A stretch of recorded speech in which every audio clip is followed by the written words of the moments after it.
And welcome back to more The Legend of Zelda: Link's Awakening. So last time, with the help of Marin, we got past the walrus near Animal Village, and made our way to Yarna Desert. This time we're going to fight the boss of Yarna Desert, because last time we just kinda ignored it and fell into the quicksand. And also we're still continuing to ignore it, because there's a seashell here.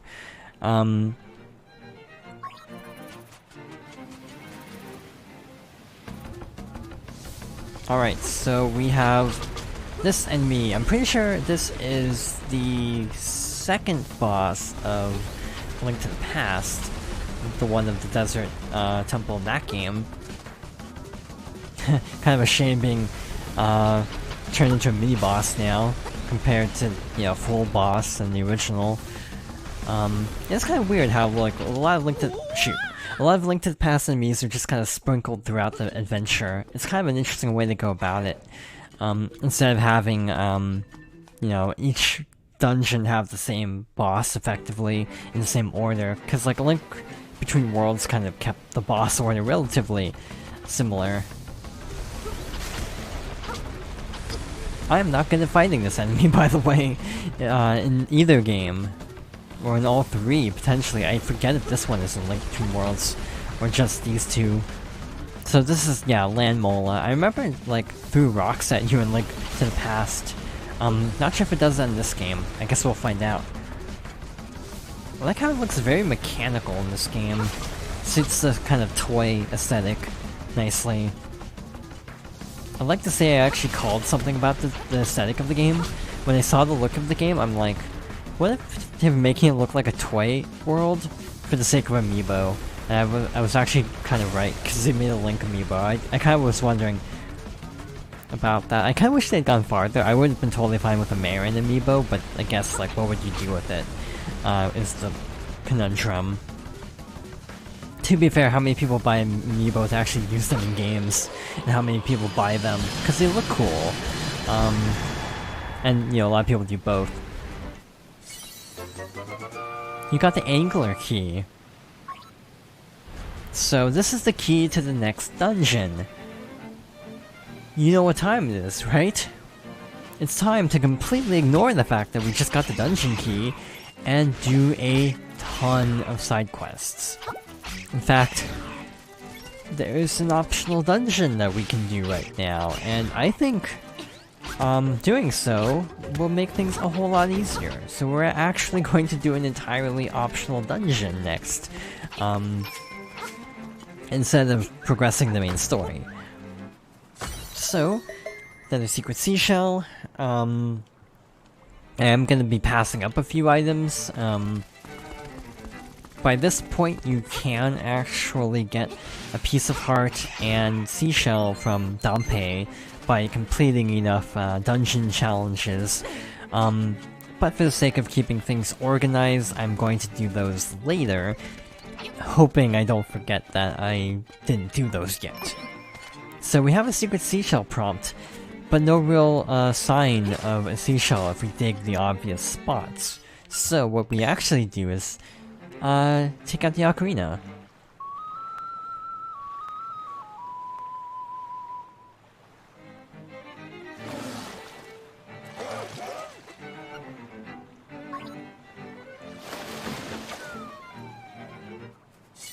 And by playing the song for the walrus, we get a secret seashell.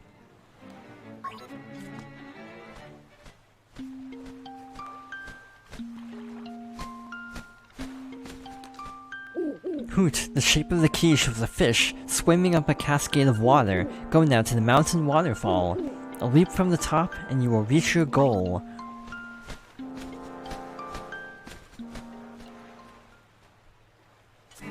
Again, this owl really likes to tell me where to go when we already kinda knew we had to go to the waterfall. Where am I going? This is the wrong way. We have to go over here. So yeah, we're gonna be collecting a lot of items in this section of the game. Please don't ever forget this song. Or me. Seems to be totally absorbed in Marin's song. Alright, so in Martha's Bay, there are a few items we can collect. One is over here, past all of these electrified enemies. It's like, are these supposed to be like choo-choos? Because I'm pretty sure some were electric in Wind Waker, but I'm not sure what they're actually supposed to be called, in this game. So we have another seashell there. We have an area coming up that we're not supposed to be in, yet we're going anyway. Because we can do it, now. So up north, we have more prairie, but we also have these ruins you can see over to the side. And I'm actually not sure how to get to the ruins, if I'm being perfectly honest. I feel like we need to go around, like we need to go like a complete like circle around. That looks right.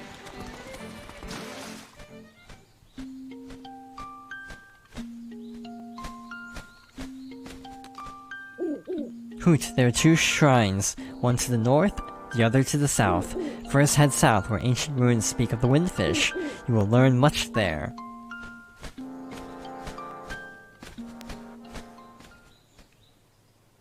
Cool. A little bit of a sequence break. We are not supposed to be here yet. This is like late game, but again, we can technically get a seashell where we're not, even though we're not supposed to be in this area yet. So, around here, so these are like Armos statues. We need arrows, I'm pretty sure, to defeat them. We can just kind of poke at them, get them out of the way for now, at the very least. Obviously, again, defeating them would be preferable to get them out of the way permanently, as we try to make our way through here, but hey, this works. So this lower one should be concealing a path. This is very Zelda 1-esque, because I think in that game there are a lot of armor statues blocking pathways. So yeah, kind of a little throwback there.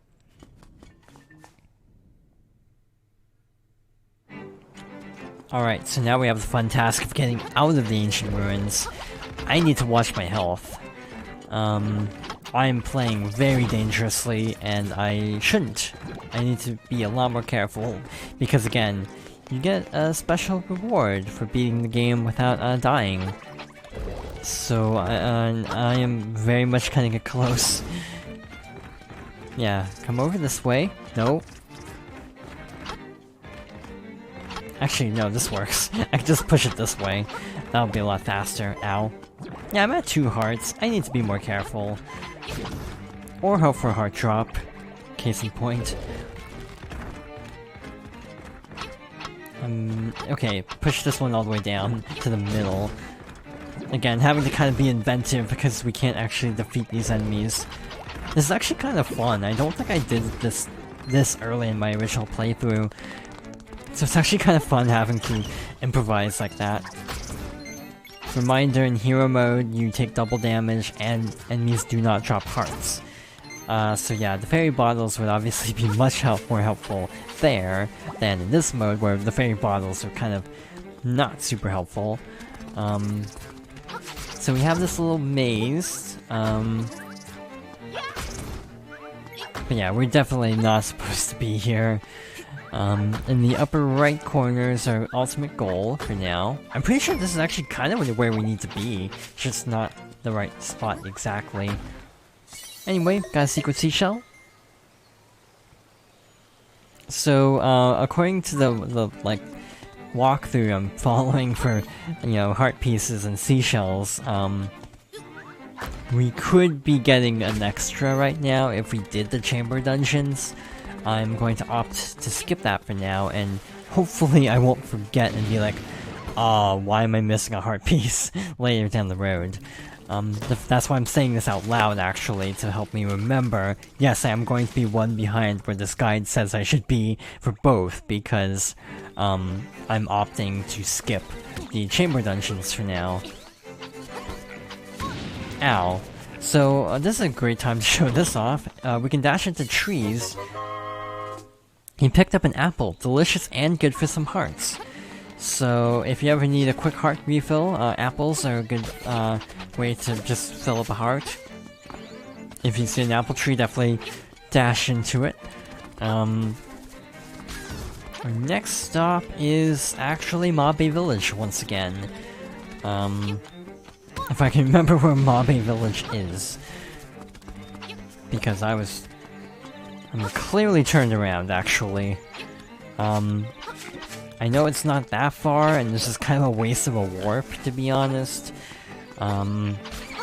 Like, I could just probably get there just as quickly by walking, but again, I'm really turned around, so I'm just gonna do this.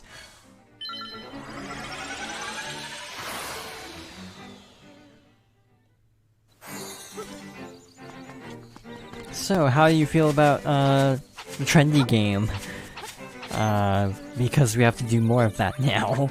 Oh, what fun, right? I actually don't mind it, I just kinda wish the physics were less, complicated. Again, it's weird that having better physics makes the minigame harder rather than easier. Alright, so when we enter, we are behind on things to get, so we actually have to get a few other things first. So in the top right, we have the Goomba figure. This is really frustrating, by the way. Like back here. So you have to kind of lead it effectively.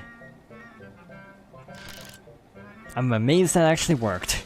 It's gonna drop, but if it drops on the main platform, it'll still be a lot easier to get than it would be otherwise. Thanks, game. Thanks a lot. Again, this is what I was saying about the physics making it way harder than it should be. So I'm gonna leave the crane here. I'm not gonna go for it now. I'm gonna just tap A right then, and it should pick it up as it's moving back around. So yeah, you have to time it. And again, you just kind of have to learn the timing over time. That wording ended up being more redundant than I had really meant it to be. Now that it's on the moving platform, it's a lot easier at least. I say as I botched the right input. It might still work? Yeah, it's fine, except that... Okay, it can actually bounce off the conveyor belt onto the moving platform. If that happens, it's really frustrating. So luckily we didn't have that happen. We're one shy of 777. You got a Goomba figure, try to resist the urge to jump on it. And we got another dungeon chamber stone. You got a chamber stone. Why does it feel so strange? Obviously we could get that a lot sooner. I didn't choose to because, you know, crane game is a little bit difficult.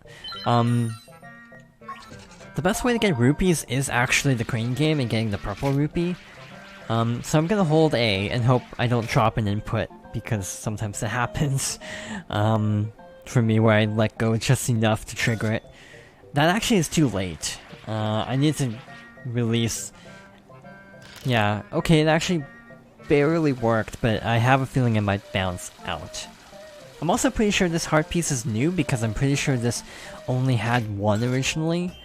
But they added to 2. There's also several dungeon stones, there's several figurines. So yeah, we're gonna be making a lot of trips here, sadly. So yeah, that's our 16th, we could technically have 17. Going back in, again, we have nothing. So we are free to move on. So now that we have the Pegasus boots, we actually have access to a few more cool little secrets. So, right outside town... I think it's outside town.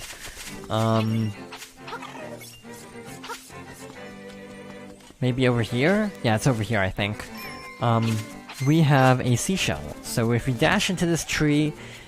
I feel like I'm hunting Maya Mice all over again whenever I'm doing these side quests.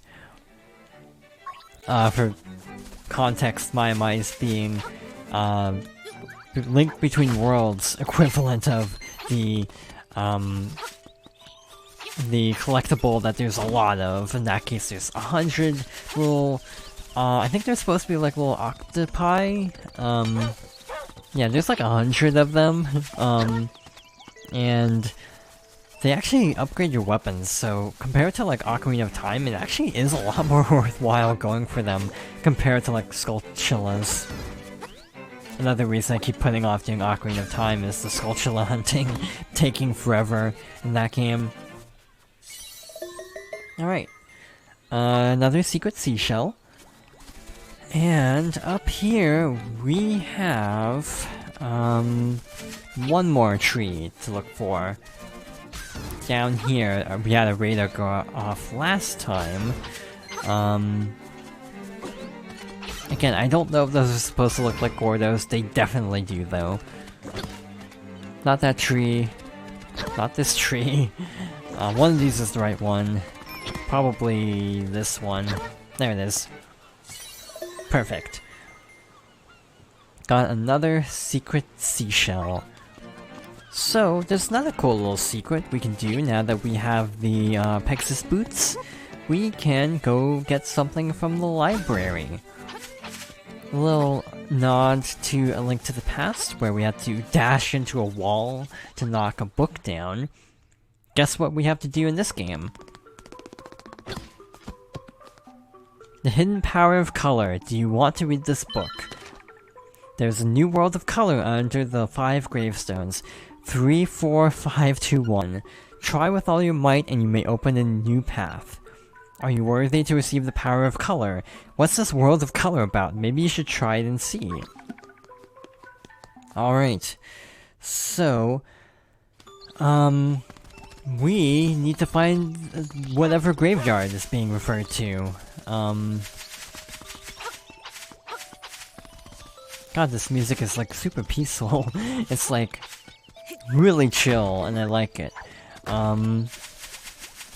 Alright, so... graveyard. Where would that be?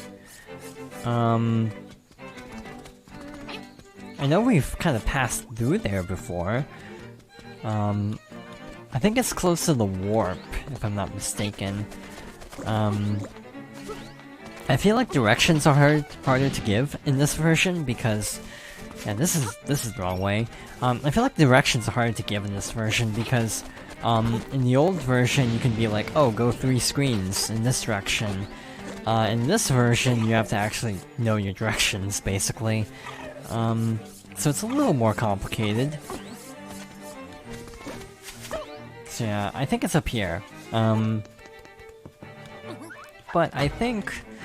yeah, that looks promising up there.